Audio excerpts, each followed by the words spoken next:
தி legend new Saravana ஸ்டோர்ஸின் Deepavali offer பவனுக்கு ரூபாய் 1200 தள்ளுபடி அக்டோபர் 26 வரை. அப்ளோஸ் என்டர்டைன்மெண்ட் மற்றும் பா ரஞ்சித் வழங்கும் மாரி செல்வராஜ் இயக்கத்தில் துருவ் விக்ரமின் பைசன் காலமாடன் வெற்றி நடை போடுகிறது. ஆச்சி ராயல் குலோப் ஜாமுன் பேக்ஸ் ஒன்று வாங்கினால் ஒன்று இலவசம். நான் உங்க விஜய் நிலையன். இன்னைக்கு நம்ம பைசன் படத்தை பத்தி பார்க்க போறோம். மாரி செல்வராஜ் அவர்களோட இயக்கத்துல துருவ் விக்ரமன், பசுபதி அவர்கள், அனுபமா பரமேஸ்வரன், ராஜிஷா விஜயன், லால், அமீர் போன்றோர் நடித்த படம் தான் இந்த bison. So first thing, bison படம் மாரி செல்வராஜ் அவர்களோட ஒரு டிபிக்கல் ஃபிலிம். ஸோ மாரி சரோட படங்கள் எப்படி இருக்குமோ அதே மாதிரி தான் பைசனும் இருக்கும். மாரி சார் படங்கள் பிடித்தவங்களுக்கு இது ஒரு மிகப்பெரிய ட்ரீட்டாவே இருக்கும். அதை தாண்டி எல்லா ஆடியன்ஸுமே என்ஜாய் பண்ற விதத்துல இந்த படம் இருக்கு அப்படின்னு தான் நம்ம சொல்லி ஆகணும். ஸோ ஃபர்ஸ்ட் திங், இந்த படத்துல என்னெல்லாம் பிளஸ் அப்படின்னு பார்த்தோம்னா, காஸ்டிங் ஒரு சூப்பர்வான ஒரு காஸ்டிங். மாரி சார் படங்களை நம்ம எடுத்துக்கிட்டோம்னா எந்த ஒரு கேரக்டரையுமே அவர் வேஸ்ட் பண்ண மாட்டார். மேபி அது சின்ன கேரக்டரா இருந்தாலும் சரி, எவ்வளோ பெரிய கேரக்டரா இருந்தாலும் சரி, எவ்வளோ பெரிய ஆர்டிஸ்டா இருந்தாலுமே அந்த கேரக்டர் வந்து அந்த இடத்துல வேஸ்ட் ஆகாது. அந்த விதத்துல இந்த படத்துல வர எல்லா கேரக்டருமே கண்டிப்பா பேசப்படும். அண்ட் அருவி மதன் அவர்களா இருக்கட்டும், அழகம் பெருமாள் சாரா இருக்கட்டும். அழகம் பெருமாள் சார்லாம் பார்த்தோம்னா அவருக்கு ஸ்கிரீன் ஸ்பேஸ் வந்து கம்மியான ஒரு ஸ்கிரீன் ஸ்பேஸ் தான், ஆனா ரொம்ப முக்கியமான ஒரு ரோல் அவர் வந்து பிளே பண்ணியிருப்பாரு. அது எக்ஸ்ட்ராடினரியா அவர் பண்ணியிருப்பாரு. அவரோட பங்கு என்ன பண்ணணுமோ அதை ரொம்ப அழகா பண்ணியிருப்பாரு. அண்ட் துருவ் அவர்கள் வந்து ஸ்டார்டிங்ல இருந்தே ஃபுல்லா இருக்காரு. ஆனா என்ன விஷயம்னா, துருவ் அவர்கள் வந்து ரீசெண்டா வந்த எல்லா பிரஸ் மீட்ஸ்லயுமே எல்லா இன்டர்வியூஸ்லயுமே தொடர்ந்து சொன்ன விஷயம் என்னன்னா, நான் இதுக்கு முன்னாடி ஒரு 2 படங்கள் பண்ணியிருக்கேன், ஆனாலும் எனக்கு இதுதான் முதல் படம் மாதிரி நான் நினைக்கிறேன், ஏன்னா நான் அவ்வளவு கஷ்டப்பட்டிருக்கேங்கிற மாதிரி சொல்லியிருந்தாரு. உண்மையிலேயே அவரோட மெனக்கெடுதல் ஸ்கிரீன்ல தெரியுதுங்க. ஸோ ஃப்ரேம் பை ஃப்ரேம் அவர் என்ன மெனக்கெட்டு இருக்காருங்கிறத நம்மளால ஸ்கிரீன்ல பார்க்க முடியுது. அந்த எமோஷனை கேரி பண்ற விதம் இருக்கு இல்லையா, அது எக்ஸ்ட்ராடினரியா அவர் பண்ணியிருப்பாரு. அண்ட் ஸ்லாங் வந்து எக்ஸ்ட்ராடினரியா அடாப்ட் பண்ணி பேசியிருப்பாரு. துருவ் அவர்களோட முதல் 2 படங்கள் நம்ம எடுத்துக்கலாம். ஆதித்யா வர்மாவா இருக்கட்டும் அண்ட் மகானா இருக்கட்டும். மகான் வந்து பாத்தீங்கன்னா அவர் வந்து விக்ரம் சாரோட படம். இவர் ஒரு முக்கியமான ஒரு கேரக்டர் ஒன்று அந்த படத்துல பண்ணியிருப்பார். அதை தாண்டி இந்த படத்துல வந்து பாத்தீங்கன்னா ஒரு உயிரோட்டம் இருக்கும்.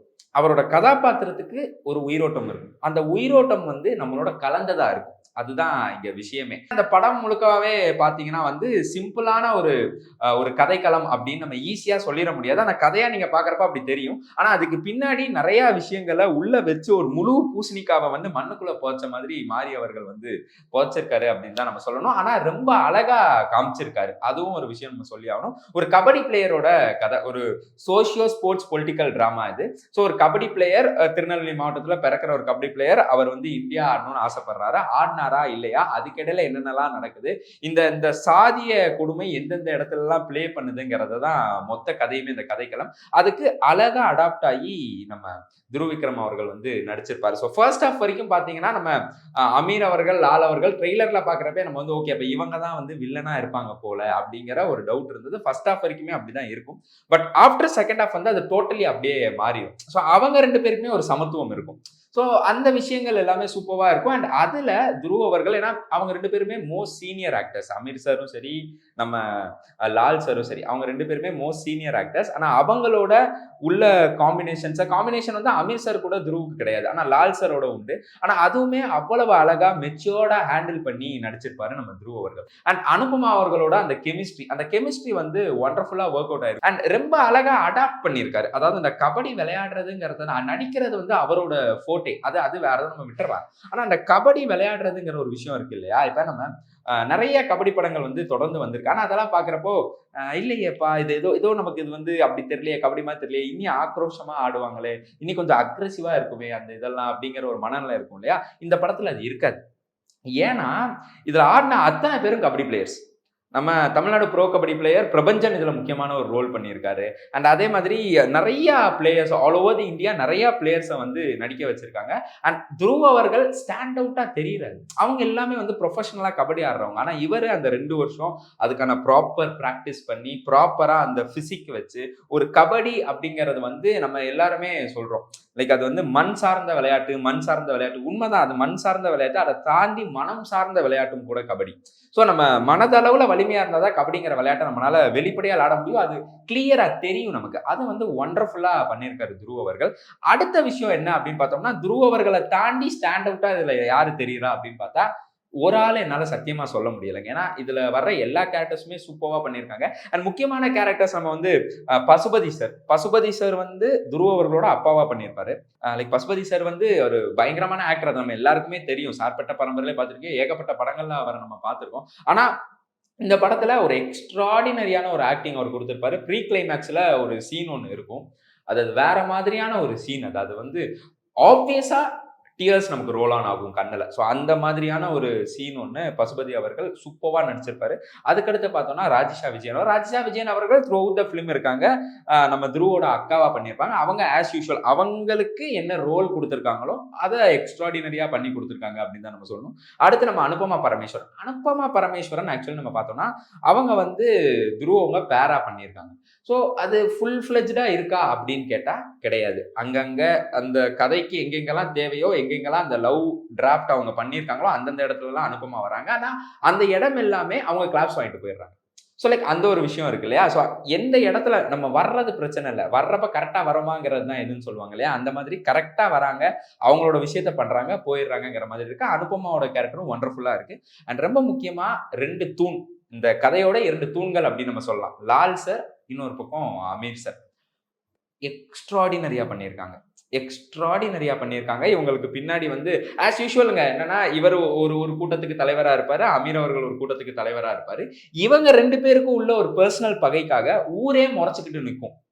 ஸோ இதுக்கு இடையில எப்படி நான் கபடி ஆடி ஜெயிச்சேனா தோத்தனாங்கிறது தான் கதை. நான் இப்ப கிளியரா சொன்னா இதுதான் ஆக்சுவலா வந்து இதுதான் கதைன்னு வச்சுக்கோங்களேன்.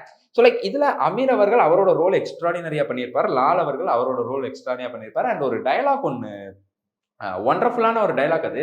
நான் வந்து லைக் டயலாக்கா சொல்லாம அதுல என்ன இருக்கோ அதை மட்டும் நான் சொல்றேன். நீங்க படம் பார்க்கறப்ப பார்த்தீங்கன்னா அது உங்களுக்கு பயங்கரமா கனெக்ட் ஆகும். என்னன்னா நம்ம வந்து எதுக்காக போராடணுங்கிறதையே இந்த மக்கள் எல்லாம் மறந்துட்டு சாதியை தூக்கிட்டு இப்ப வந்துகிட்டு இருக்காங்க. இவங்க இன்னி மாறல. நம்ம மாத்தணும்னு நினைச்சா கூட இவங்க மாற மாட்டாங்க போல. இவங்க எல்லாம் முன்னையே நம்ம மாற வச்சிருக்கணுங்கிற மாதிரி ஒரு டயலாக் ஒன்று அமீர் அவர்கள் பேசியிருப்பாரு. இதை தாண்டி ஸ்டாண்ட் அவுட்டா இருக்கானா அருவி மதன் அவர்கள் முக்கியமான ஒரு கேரக்டர் பண்ணியிருக்காரு. ஃப்ரம் ஸ்டார்டிங் அவர் வருவாரு. துருவ் அவர்கள் கபடி ஆடுறதுக்கான காரணமே அருவி மதன் அவர்கள் தான். ஸோ ஸ்டார்டிங்ல இருந்து அருவி மதன் அவர்கள் வருவாரு. எக்ஸ்ட்ராடினரியா பண்ணியிருப்பாரு. அவரோட ரோலுமே எல்லாருமே சாட்டிஸ்ஃபை பண்ணும். அண்ட் இதுல மிகப்பெரிய ஆச்சரியம் என்னன்னா, தமிழ்நாடு ப்ரோ கபடி பிளேயர் நான் முன்ன சொன்ன மாதிரி பிரபஞ்சன் அவர்கள் வந்து இந்த படத்தில் நடிச்சிருக்காருங்க. ஒரு முக்கியமான ஒரு ரோல் ஒன்று பிரபஞ்சன் அவர்கள் பண்ணியிருக்காரு. மனுஷன் பயங்கரமா கபடி விளையாடுவாரு. அது நம்ம எல்லாருக்குமே தெரியும். நடிப்பு பின்றாரு. நீங்க பாருங்க, படம் பாருங்க, உங்களுக்கு கண்டிப்பா தெரியும். பிரபஞ்சன் அவர்கள் வந்து எக்ஸ்ட்ராடினரியா அந்த படத்துல பண்ணியிருப்பாரு. அதை தாண்டி எல்லா கேரக்டர்ஸுமே சூப்பர்வா பண்ணியிருக்காங்க. அவங்களுக்கான ரோல் பெர்ஃபெக்ட்டா அவங்க பண்ணியிருக்காங்க அப்படின்னு தான் நம்ம சொல்லணும். அதுக்கடுத்து மாரி சாரோட முன்ன படங்களுக்கும் இந்த படத்துக்கும் என்ன வித்தியாசம் அப்படின்னு கேட்டா, பெருசா எந்த வித்தியாசமும் எனக்கு தெரியல. பர்சனலா எனக்கு வந்து பெருசா எந்த வித்தியாசமும் தெரியல. கர்ணனோட பிளாட் மாதிரி தான் இந்த படம் இருக்கு. ஒரு ஸ்போர்ட்ஸ்க்காக ஜாதி பார்க்கக்கூடாதுங்கிறத செம்ம அழகா பேசியிருப்பாரு. இன்டர்நேஷனல் பாலிடிக்ஸ் வரைக்கும் ஒரு விஷயத்தை எடுத்துட்டு போயிருப்பாரு. அதை செம்ம அழகா அவர் வந்து மாரி சார் அவர்கள் பேசியிருப்பாரு. அது வந்து எக்ஸ்ட்ராடினரியா பேசியிருப்பாரு. ஸோ அந்த ஒரு விஷயம் இருக்கும். அதை தாண்டி இந்த படத்தோட கதைக்கிழமை இன்ட்ரெஸ்டிங்கா இருந்தது. ரொம்ப இன்ட்ரெஸ்டிங்கா இருந்தது. பெருசா லேக் கிடையாது. பெருசா வந்து நம்ம என்னடா இது இவ்வளவு நேரம் போகுது அப்படின்லாம் எந்த சீனுமே இதுல இல்ல. மற்ற படங்களே அது இல்ல. இந்த படத்துலயுமே அது சுத்தமா கிடையாது. ஒரு சில அவரோட முன்னெடுத்த படங்கள்ல ஒரு சில படங்கள் வந்து நிறைய ஆடியன்ஸுக்கு வந்து லைக் பயங்கர கருத்து வேறுபாடுகள் இருந்தது. இல்ல இது அப்படி கிடையாது, இப்படி கிடையாது, அப்படி கிடையாது அப்படின்னு சொல்லிட்டு. ஆனா ஆக்சுவலா சொல்லணும்னா இந்த படத்துல அப்படி எந்த கருத்து வேறுபாடும் இருக்காது. ஏன்னா இந்த படத்துல அவ்வளவு வந்து யூசுவலா படங்கள்ல பண்ற மணிக்கு அவர் இந்த படத்துல பண்ணல. யூசுவல் டெம்ப்ளேட்டா இருந்தாலுமே அந்த படங்கள்ல என்ன ஒரு அரசியல் அவர் பேசுவாரோ அந்த அளவுக்கான அரசியல் இறங்கி அவர் இந்த படத்துல பேசல. மேலோட்டமா வச்சிருக்காரு. ஆனா டீப் எமோஷனா கன்வே பண்ணியிருக்காரு. இப்படி ஒண்ணு நடக்குது, இப்படி ஒண்ணு இந்த தமிழகத்துல நம்ம இந்தியால இப்படி ஒண்ணு நடந்துகிட்டு தான் இருக்கு. ஆனா இதை யாருமே நம்ம கேள்வி கேட்கறது இல்லை. இனிமேலாச்சும் கேளுங்க, விழித்திருங்கள் அப்படிங்கிற ஒரு விஷயத்தை தான் ரொம்ப அழகா வந்து மாரி அவர்கள் சொல்லியிருக்காரு. மியூசிக் வந்து நீங்க பாத்தீங்கன்னா படத்தோட ஒன்றிணைஞ்சு இருக்கும். படத்தை தனியா மியூசிக் தனியா நம்ம பார்க்க முடியாது. படத்தோட ஒன்றிணைஞ்சு இருக்கும். அதனாலதான் மேபி எனக்கு என்னமோ இந்த பாடல்கள் வந்து லிரிக் வீடியோவா வந்தப்ப நம்ம கொண்டாடலன்னு நினைக்கிறேன். ஏன்னா படத்தோட பாக்குறப்ப கண்டிப்பா நீங்க எல்லா பாட்டையுமே கொண்டாடுவீங்க. படத்தோட சேர்ந்து இருக்கும். படத்தை விட்டு வெளியே போற மணிக்கே இருக்காது. அந்த சிச்சுவேஷனுக்கு அந்த மூடுக்கு என்ன வேணுமோ அதை செம்ம அழகா நிவாஸ் கே பிரசன்னா அவர்கள் வந்து கொடுத்திருப்பாரு. சூப்பரா இருக்கு. எல்லாரும் போய் தியேட்டர்ல பாருங்க. மிஸ் பண்ணிட்டு ஓடிடியில் வந்ததுக்கப்புறம் ஐயோ இந்த படத்தை தேட்டரில் பார்க்குறேன்னு ஃபீல் பண்ணாதீங்க. தேட்டரில் போய் பாருங்க, கண்டிப்பாக என்ஜாய் பண்ணுவீங்க. தி லெஜண்ட் நியூ சரவணா ஸ்டோர்ஸின் தீபாவளி ஆஃபர் பவனுக்கு ரூபாய் 1200 தள்ளுபடி அக்டோபர் 26 வரை. அப்ளாஸ் என்டர்டைன்மெண்ட் மற்றும் பா ரஞ்சித் வழங்கும் மாரி செல்வராஜ் இயக்கத்தில் துருவ் விக்ரமின் பைசன் காலமாடன் வெற்றி நடை போடுகிறது. ஆச்சி ராயல் குலோப் ஜாமுன் பேக்ஸ் ஒன்று வாங்கினால் ஒன்று இலவசம்.